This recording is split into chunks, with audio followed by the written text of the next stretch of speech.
There was a time when getting lost didn't mean panic. No buzzing phone. No glowing screen. No calm digital voice correcting your mistakes before you even realized you'd made them. Instead, there was quiet. Wind moving through trees. Footsteps on unfamiliar ground. And a small object resting in your palm, cool, solid, reassuring. A pocket compass. It didn't speak. It didn't guide you step by step. It simply pointed north, and trusted you to do the rest. And for centuries, that was enough. Before satellites stitched invisible grids across the planet. Before maps updated themselves in real time. Direction was something you learned, not something you downloaded. The pocket compass was never flashy. It didn't feel revolutionary at first glance. Yet for hundreds of years, it quietly determined who explored, who conquered, who survived, and who didn't. Explorers trusted it with their lives. Soldiers relied on it in chaos. Ordinary people carried it into forests, deserts, and unknown roads. In this episode of Retro Treasure Unearthed, we're going far deeper than the object itself. We're uncovering how the pocket compass reshaped human movement, power, and confidence, and why losing it may have changed us more than we realize. When the Earth first revealed its secret. Long before humans tried to conquer the world, they tried to understand it. In ancient China, scholars observed a strange phenomenon. Certain stones, lodestones, behaved differently from everything else. They aligned themselves with invisible forces, turning as if guided by something beneath the surface of the Earth. At first, this wasn't technology. It was philosophy. Early compasses were ritual objects. Spoon-shaped lodestones rested on bronze plates marked with symbols, directions, and cosmic meanings. They were used to align buildings, cities, and burial sites with the flow of energy believed to govern the universe. The compass wasn't about where you were going. It was about being in harmony with the world. But curiosity never stays spiritual for long. Eventually, someone realized that this strange alignment could answer a very human question. Where am I going?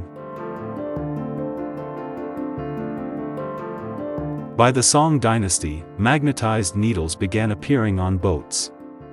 Suddenly, sailors could travel even when clouds hid the stars and coastlines vanished.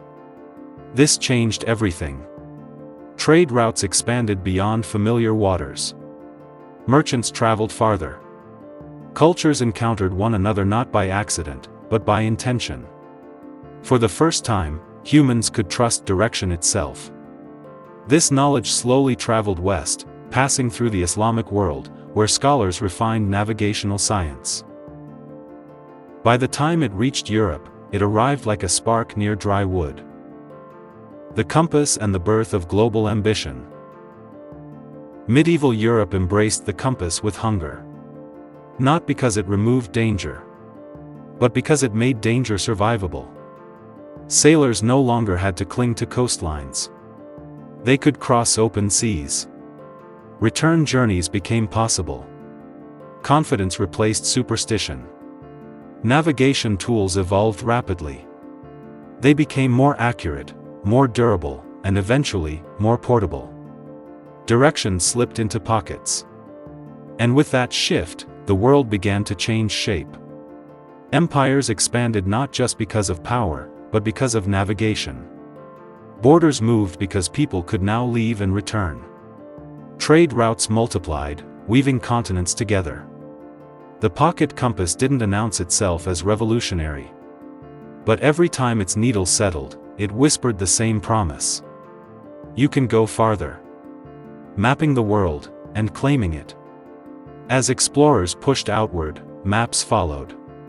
Forests became lines. Oceans became routes.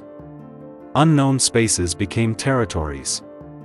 The compass became inseparable from colonization, exploration, and control.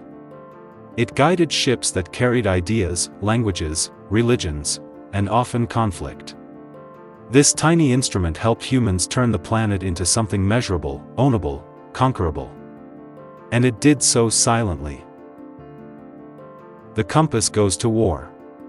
By the 20th century, the compass had become a tool of survival.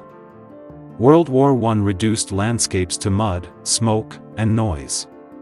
Landmarks vanished. Trenches twisted endlessly. Soldiers carried compasses not to advance, but to escape. World War II pushed the compass even further. They were hidden inside uniform buttons. Disguised as watches. Issued to pilots, paratroopers, resistance fighters. Behind enemy lines, a compass wasn't just equipment. It was hope. To lose it meant losing direction. And often, losing your way home. From military tool to civilian companion. After the wars, the compass came home. It appeared in hiking packs, glove compartments, scouting kits. Children learned how to read bearings, how to orient maps, how to understand terrain. For many, this was their first lesson in independence. The compass didn't tell you what to do. It taught you how to think. There's something intimate about a compass. The soft click of its lid. The glass catching light. The needle trembling, then settling, as if taking a breath. Maybe you remember one tucked into a drawer. Or clipped to a backpack on a childhood trip. Or held during a moment when you weren't sure where you were going, literally or otherwise. Using a compass slowed you down. You had to stop. Look around.